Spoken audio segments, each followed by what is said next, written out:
talvez você se reconheça em alguns desses sinais. Topa bater um papo sobre dependência emocional? Se sim, prepara o seu chá, o seu café e vamos conversar. Olá, meu nome é Fabiana, eu sou psicanalista e contoterapeuta. Se esse é o seu primeiro vídeo, já se inscreve no canal e confere a playlist completa. Aqui na descrição você encontra os links dos meus livros, meus atendimentos, meus workbooks e meu método terapêutico que aprofunda tudo que a gente conversa por aqui. Bom, falar de dependência emocional é um assunto assim espinhoso, mas vamos preparar o chá. Hoje temos um composto de ervas: camomila, erva cidreira, que mais? Não lembro, são vários. E estou saindo de uma gripe que estava assim me amando, não queria me largar. Então pode ser que a minha voz fique um pouco estranha, eu preciso dar uma fungadinha com a rinite e tá tudo certo. Então vamos lá.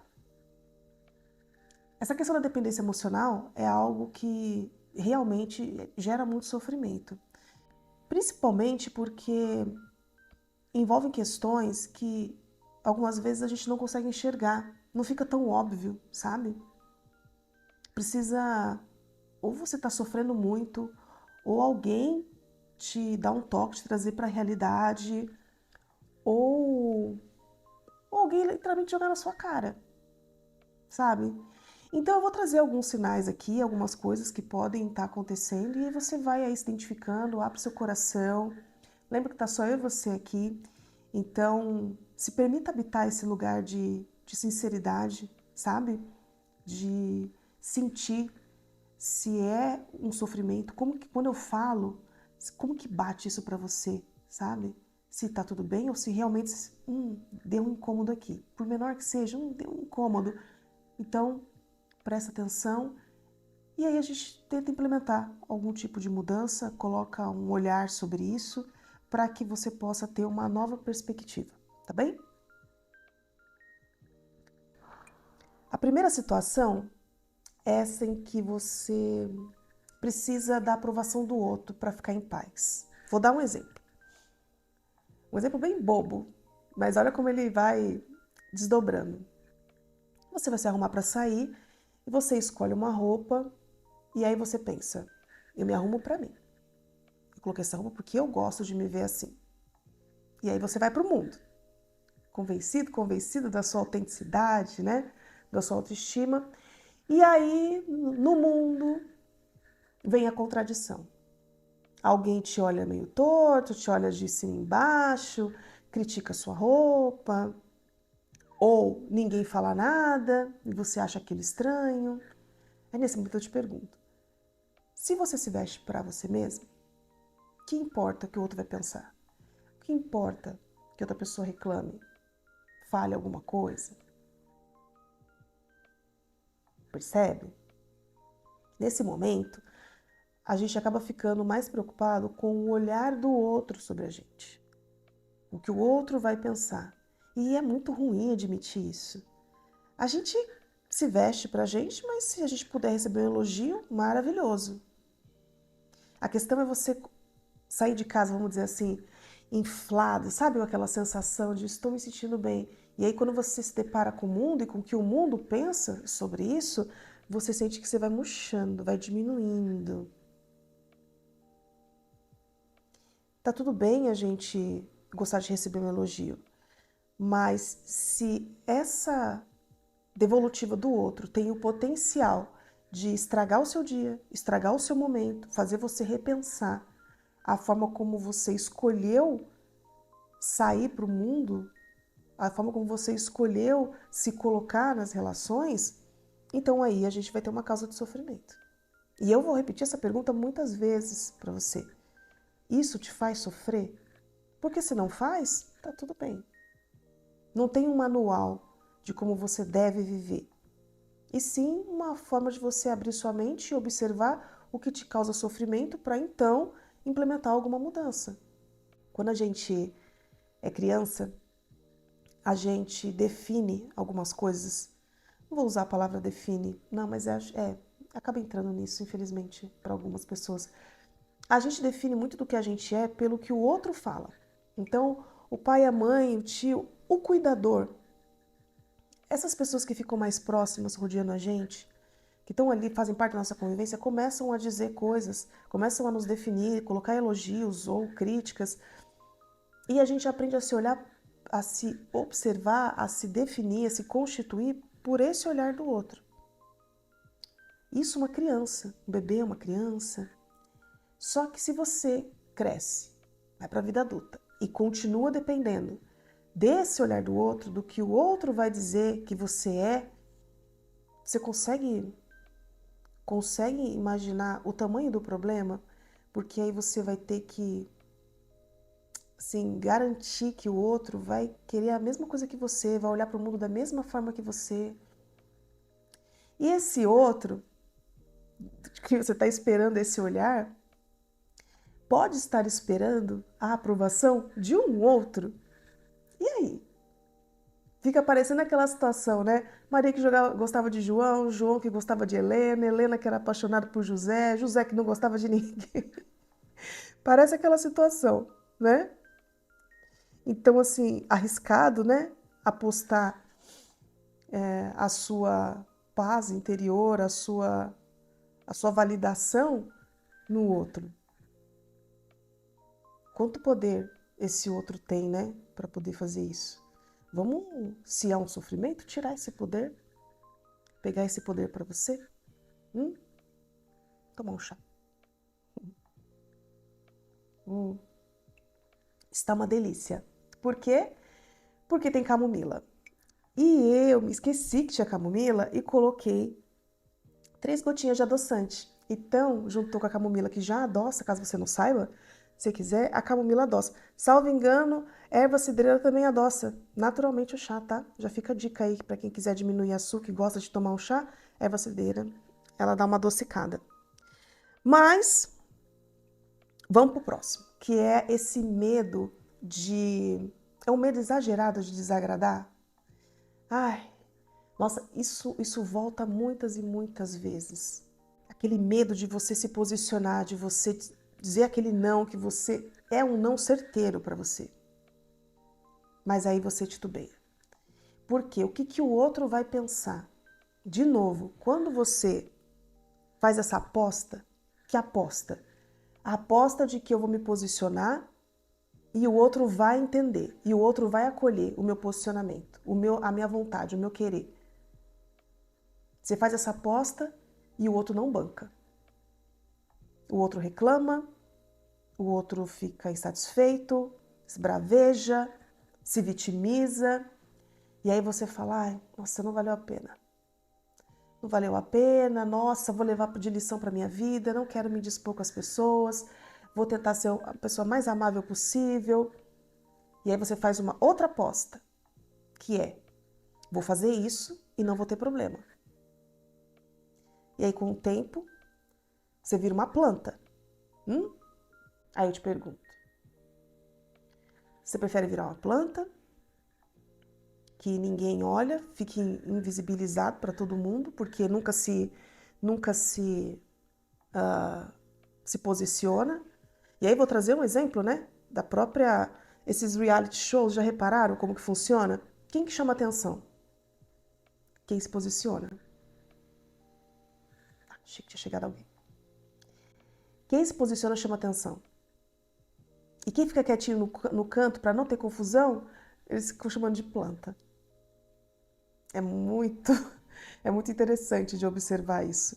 E aí, quando eles têm que escolher alguém para excluir, eles não vão nessas pessoas que chamam atenção, a não ser que sejam pessoas que causem muito problema. Mas se todo mundo estivesse dando bem, eles vão em quem? Na planta, no invisível, no que não vai fazer falta. Tudo bem para você ser essa pessoa? Pensando que você quer agradar? Tudo bem? Se tiver tudo bem, seguimos.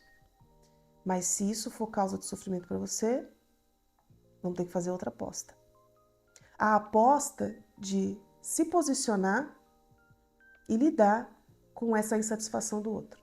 E lidar com o fato de que algumas pessoas não vão gostar. E lidar com o fato de que isso pode gerar rupturas. afastamentos.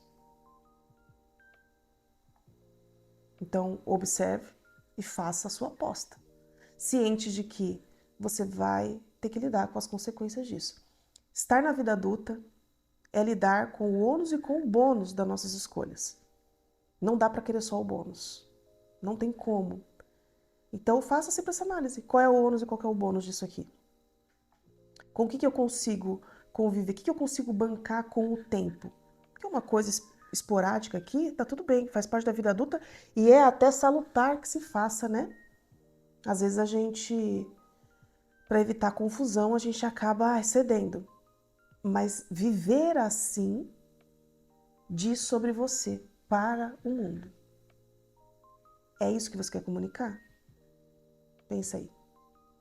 É isso? Vamos pro próximo. O próximo é sentir que você precisa salvar as pessoas o tempo todo. Que você, aquela pessoa que está ali atenta a tudo que as pessoas estão passando, sofre junto com as pessoas, ajuda sempre que pode, deixa a sua vida de lado para poder apoiar o outro. Primeira pergunta que eu vou te fazer é: o quão interessante ou não está a sua vida para que você coloque toda a sua energia na vida do outro? Segunda pergunta: o outro está pedindo a sua ajuda? Sabe por que eu te pergunto isso? Porque um dos sofrimentos que vem dessa necessidade de ajudar as pessoas é ter o reconhecimento delas. É poder em algum momento, de forma muito humilde, ouvir: nossa, você é uma pessoa que ajuda todo mundo, ajuda sem olhar a quem. Que legal, muito obrigada. Nossa, falta pessoas assim no mundo. É muito bom ouvir isso, mas você tem essa necessidade? E como que a gente vai descobrir? Uma das formas, óbvio. Quando você ajuda as pessoas. Se você se enquadrar no que a gente está falando aqui. Lembra? São sinais para você ver se você se identifica com essas situações. Quando você ajuda alguém, quando você coloca a sua energia, se empenha, sabe? Deixa de fazer o seu para fazer o do outro. No fim, a pessoa vira as costas, sai andando, vai viver a vida feliz com o problema resolvido. Como que isso é para você? Tudo bem? Tudo certo? Você segue em frente, esperando a próxima oportunidade de ajudar? Ou aquilo te pega? Ou vem aquela palavrinha na sua mente? Sabe qual? Ingratidão. Vem a ingratidão. Mas aí pera. Se você deixou de fazer as suas coisas para ajudar o outro e o outro não soube agradecer, a questão está onde? Em você ou no outro? E mais, o outro pediu a sua ajuda? Ah, o outro não pediu. Eu fiz porque eu percebi que a pessoa precisava. Bom, então a ação foi sua. Então você faz e lida com a consequência disso. Não, mas a pessoa me pediu. Tá. E você pode dizer um não, você pode dizer que você está ocupado, você pode dizer que você não pode ajudar daquela maneira. Mas se você resolve ajudar, você ajuda pensando que você quer uma retribuição, que você quer um reconhecimento.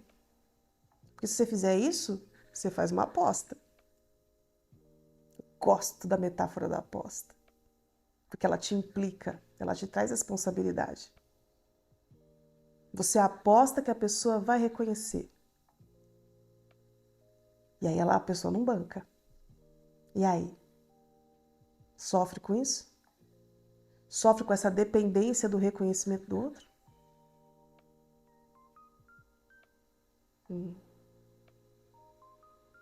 É pra gente pensar, tá bom? É muito bom conviver. É muito bom poder ajudar. É muito bom. Eu tô aqui. Tô aqui conversando com você, tomando um chá, sabe? Trocando um pouco de ideia com você para você poder se olhar um pouco mais. E o que que eu espero com isso? Primeiro que você se inscreva no canal, que curta esse vídeo, que compartilhe, óbvio. Mas, para além disso, é que você possa se permitir esse olhar para dentro de você. E talvez, muito provavelmente, eu nunca vou saber. Eu posso ter passado por várias pessoas e não receber nenhum feedback. Só mesmo a visualização, a curtida, a inscrição. E não alguém me falar, olha, obrigada. E quando eu me propus a fazer isso, eu me propus sabendo disso. Percebe? Então, é essa questão. Você pode ajudar, tá tudo bem. O mundo é incrível quando a gente pode contar com as pessoas. E quando a gente pode ser suporte de alguém, isso é incrível. É muito salutar. Mas é importante a gente saber o que a gente espera disso. Pra gente não cobrar do outro uma coisa que é injusta. Tanto se ele pediu como se ele não pediu. Mas a decisão de ajudar foi sua. Então, absorva a solidariedade que tem nisso, ponto. Ok? Ou não ajude. Porque também ajudar e ficar sofrendo, do que adianta? O quão genuíno isso é para você? Porque para o outro você ajudou. Eu não vou ser hipócrita aqui não. Se você ajudou e sofreu, o outro ganhou. Não é uma competição, mas o outro ganhou. Ele conseguiu ser ajudado, ótimo. Para a vida dele resolveu, mas e para a sua? Você habita qual vida? Você habita a sua ou a vida do outro? Então, onde que você vai encontrar essa satisfação? Não vou nem dizer felicidade, não vou nem dizer completude, porque isso não existe. Essa completude. O que é completude, né? Quando a gente alcança algo, a gente quer outro algo. Então, vamos encontrar essa satisfação, esse lugar de satisfação. O que precisa acontecer para você encontrar esse lugar de satisfação? Ok? Toma seu chá, o seu café. A gente vai ter uma outra situação aqui de se anular para poder manter as pessoas na nossa vida. Isso é bem complicado, tá? Porque... Ai, tem um pinguinho aqui. Porque uma situação ou outra que a gente precisa fazer isso, tá tudo certo. Mas se isso é um hábito, você passa a se anular. Escolha uma pessoa da sua vida com quem você conviva muito. E aí, para você ter essa pessoa, você precisa se anular. Você precisa ser de um jeito diferente do que você é para que essa pessoa aceite você na vida dela. Tá. Os primeiros dias, ok. Talvez algumas semanas. E depois de alguns meses? E depois de alguns anos? Quem vai ser você nessa relação? Provavelmente você nem vai saber mais. Você vai ser a expectativa que o outro tem sobre você. Isso é você? Você banca ser isso? Ou isso vai te gerar um sofrimento? Algumas pessoas, elas impõem o jeito delas ao mundo. Já viu aquelas pessoas que falam assim, eu sou assim, o mundo que aceite. Tá. Num contexto geral, o mundo não tem muito o que fazer sobre isso mesmo, né? Que a pessoa que é assim, ela tá num lugar lá muito recente da vida dela, assim, muito... Né? E ela acha que é isso. O mundo deve alguma coisa, que ela não tem obrigação de ser minimamente sociável e civilizada. Tem gente que pensa assim. E aí, para você conviver com uma pessoa dessa, e aí eu falo aqui de um lugar em que talvez seja alguém muito próximo e que você não tenha como tirar da sua vida, ou realmente alguém que você quer muito, porque de alguma maneira representa algo que é importante para você, ou representa algo que falta na sua vida, e que você talvez entenda que você não tem condições de conseguir através de uma outra pessoa, só dessa. Se essa pessoa não abre mão, e você cede para agradar, você se anula, você percebe que é como se você ficasse se machucando, sangrando ali, rodeando a pessoa, e a pessoa não faz nada para resolver a sua situação, porque você aceita essa relação. Então por que a pessoa vai mudar? Por que ela vai fazer algo diferente? Por que ela vai se empenhar em ser aceitável por você se você está aceitando a qualquer custo. De novo, está te gerando sofrimento? Então algo precisa ser feito. E aqui eu vou dizer uma coisa, pode parecer dura, mas às vezes é o que você precisa ouvir para dar um passo. Desculpa a gripe. Às vezes a gente quer ser tudo na vida de alguém, ou pelo menos algo realmente relevante. Mas a gente é um pedaço muito pequeno daquela vida. Às vezes a gente quer ser tudo para o outro e a gente é nada para essa pessoa. E insistir não vai fazer com que isso mude. Só vai fazer você ter menos valor. Cada vez menos valor. Esse vínculo que a gente procura com as pessoas, é interessante a palavra vínculo, né? Porque ela dá a impressão de que a gente tem um vínculo. Mas se eu te disser que o vínculo, ele importa um espaço, ele importa um espaço entre essas duas pessoas. Porque cada uma vai viver as suas expectativas, vai viver do jeito que acha que é satisfatório para si.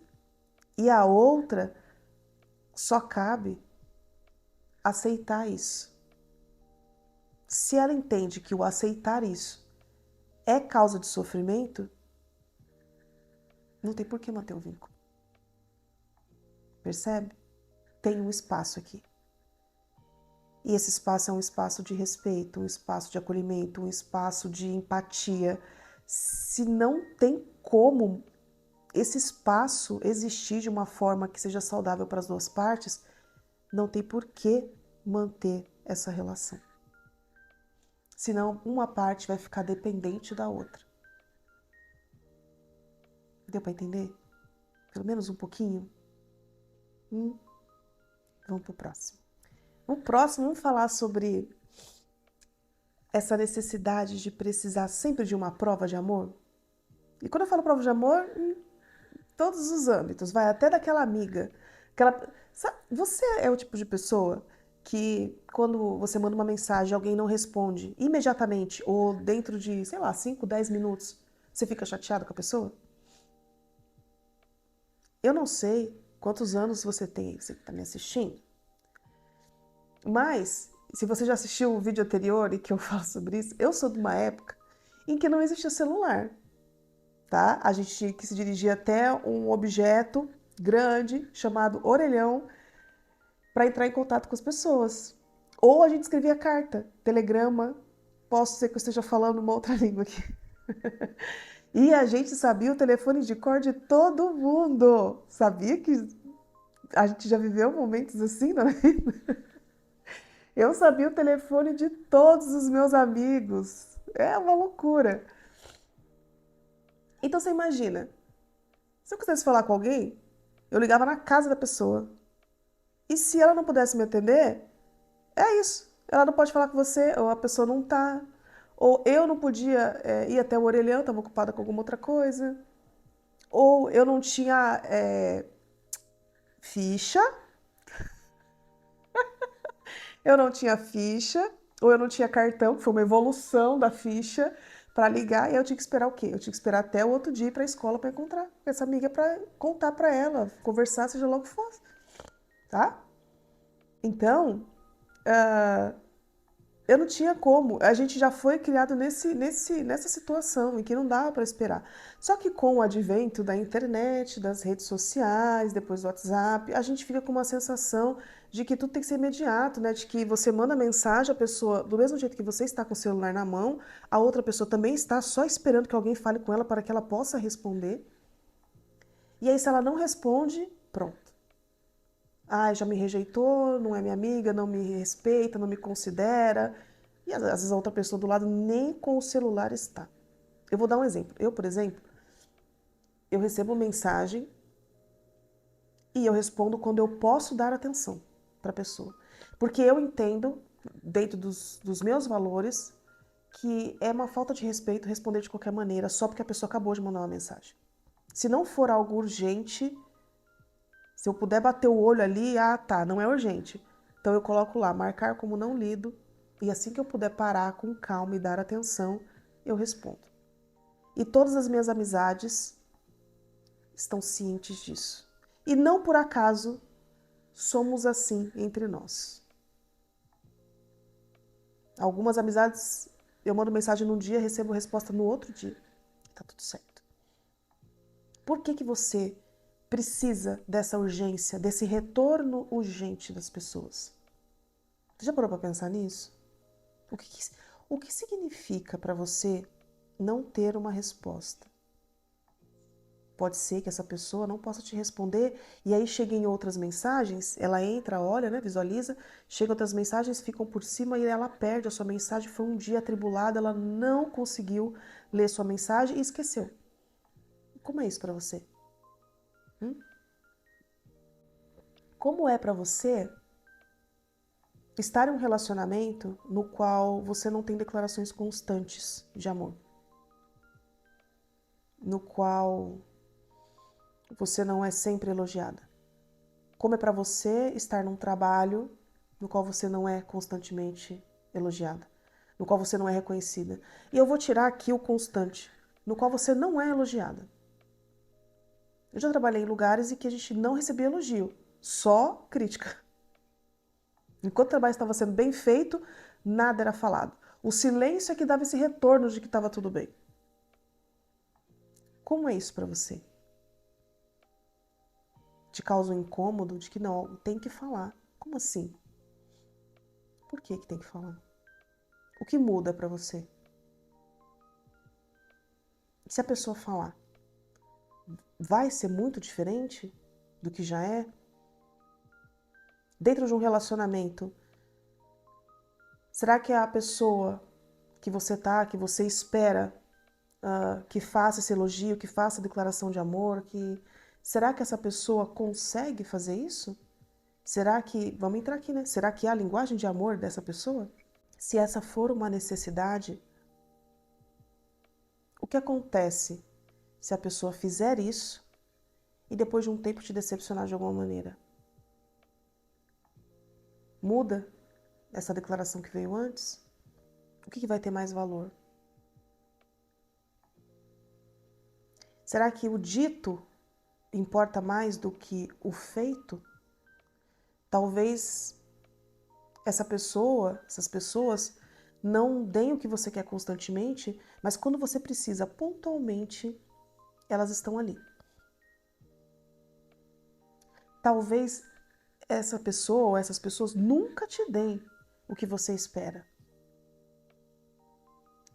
E aí como que é para você pensar, então, já que isso possa ser uma causa de sofrimento, você se afastar e buscar pessoas que tenham mais a ver com você, como eu, que tenho à minha volta pessoas que têm o mesmo approach que eu, que respondem quando podem, que não tem essa urgência, elas me entendem, eu as entendo e fica tudo bem. Hoje eu não tenho relacionamentos em que a resposta é imediata e precisa ser assim. Eu não tenho isso. Nem do meu marido. Porque eu sei que ele está trabalhando, ele está ocupado, ele vai responder quando ele puder e ele sabe o mesmo de mim. Quando for urgente, a gente liga. Que é um parâmetro de urgência real nos dias de hoje, é fazer uma ligação. Vamos para o próximo? Vamos falar um pouquinho de idealização? Eu gosto, acho interessante. Imaginar que a gente pega um relacionamento amoroso e aí a gente cria um quadro lindo e coloca essa pessoa perfeita em cada detalhe, em cada postura. E aí você passa a ter uma sensação de que ela é tão incrível, que o que você tem para oferecer? Você coloca a pessoa tão alto, tão alto, tão alto, tão alto, que você começa a olhar para ela de baixo para cima. E aí você começa a se questionar: o que essa pessoa viu em mim? E aí você começa a fazer de um tudo, para ser essa pessoa merecedora desse objeto incrível que é a outra pessoa. Em algum momento essa chavinha vira e você se esquece que para que vocês estejam juntos, a pessoa tão incrível, você precisa estar na relação também. Que não é só você que está com a pessoa também está com você. Em algum momento você conquistou essa pessoa. Em algum momento você foi tão incrível para essa pessoa como ela é para você. E aqui eu estou falando de um lugar onde você pensa assim e não a pessoa. Para a pessoa, às vezes, está tudo igual. Você é incrível, ela também se acha incrível, vocês estão felizes. E aí você está idealizando essa pessoa. E aí a gente vai ter uma outra situação também, que é essa pessoa não valorizar você. Essa pessoa te decepcionar de alguma maneira e você ficar com essa sensação de que essa pessoa é tão incrível que se você se afastar dessa pessoa, você não vai encontrar outra. Não vai encontrar outra. Eu te pergunto, mas se você encontrou essa pessoa, por que você não vai encontrar outra? Essa pessoa bateu na sua porta, deram de presente para você? Foi assim? Estava numa embalagem, te entregaram, toma. Foi assim? E se foi assim, aí são outros 500. Mas se foi fruto de uma relação, de um encontro, de uma construção, por que você não pode construir isso com uma outra pessoa? Por que você precisa idealizar essa pessoa, colocar num lugar que nem ela mesma se coloca? E se ela se coloca, isso é causa de sofrimento? Por que você tem que se manter nessa situação? O que você ganha se mantendo nessa situação? O que você perde se mantendo nessa situação que você acha que não consegue conquistar em mais nenhum lugar? E aí disso, a gente pode emendar numa última situação, porque não dá pra gente ficar aqui a vida toda, que é a gente se fundir com essa pessoa. A gente idealiza tanto essa pessoa, acha ela tão incrível, e a gente se acha tão pouco que a gente passa a viver a vida da pessoa. Tudo que ela faz é o que você faz. Você até quer fazer outras coisas, mas não é bem o que ela quer fazer, então tudo bem, eu vou fazer o que ela quer. Porque se ela tá feliz, ela tá comigo, e aí eu tô feliz, porque eu não estou sem ela. Olha só. E aí quando a gente se funde, a gente se perde, né? Já falei isso aqui em outro vídeo, que esse encontro que a gente tem, existe um limite, né? Até onde a gente vai e onde começa a outra pessoa. E é interessante que a gente saiba até onde é a gente e onde começa o outro. Para que a gente saiba os nossos limites. Senão, a gente começa a viver a vida do outro. E aí já pensou o dia que a pessoa vira para você e diz que não quer mais viver uma vida com você? E aí ela vai embora. E aí você passa a ter que encarar de novo o seu limite, até onde você vai. Porque você não tem mais como misturar isso com outra pessoa. A pessoa se foi. E aí o que sobrou? Quem que é você? E aqui eu não estou dizendo isso para você viver um relacionamento imaginando que ele vai acabar. Essa não é a ideia. Isso de, não tem expectativas. A gente tem expectativas sim. A gente espera sempre o melhor, a gente espera sempre ser feliz. Mas a gente não pode se perder nisso. A gente tem que saber, nossa, essa pessoa é incrível. Ok, mas eu começo e acabo aqui. Depois disso é onde ela começa. E onde ela acaba, ela que sabe. E que bom que a gente pode se encontrar nisso e ter um relacionamento bacana. E se não puder, paciência. Eu vou sofrer o que eu tiver que sofrer, mas vou começar depois tudo de novo. Que a vida é feita de ciclos. Se você já tem uma certa idade, você já percebeu que a vida é feita de ciclos. E que muitas coisas se repetem. E é muito bom quando a gente aprende a entender os nossos ciclos e começa a perceber que as repetições são de coisas boas. É muito bom quando a gente percebe isso. Só que isso só acontece quando a gente escolhe se habitar, olhar para dentro da gente e se entender. E é por isso que é tão importante fazer análise. É tão importante ter alguém que possa te ouvir de verdade, com uma escuta voltada totalmente para você. Então, se você tiver a oportunidade, faça análise. Faça análise. Se tiver a oportunidade, participe de um dos meus grupos terapêuticos. Lá a gente também consegue conversar através dos contos. A gente consegue elaborar muito desses símbolos, muito dessas dependências, desse lugar em que a gente coloca o olhar do outro sobre a gente. Vamos permitir habitar esse lugar, que é ser você. Tá bem? Então, você ficou por aqui. Não esquece de se inscrever no canal, compartilhar esse vídeo e curtir, tá? Para que isso chegue para mais pessoas que possam vir tomar um chá, tomar um café aqui com a gente e ter esse domingo especial. Eu te vejo no próximo. Tchau!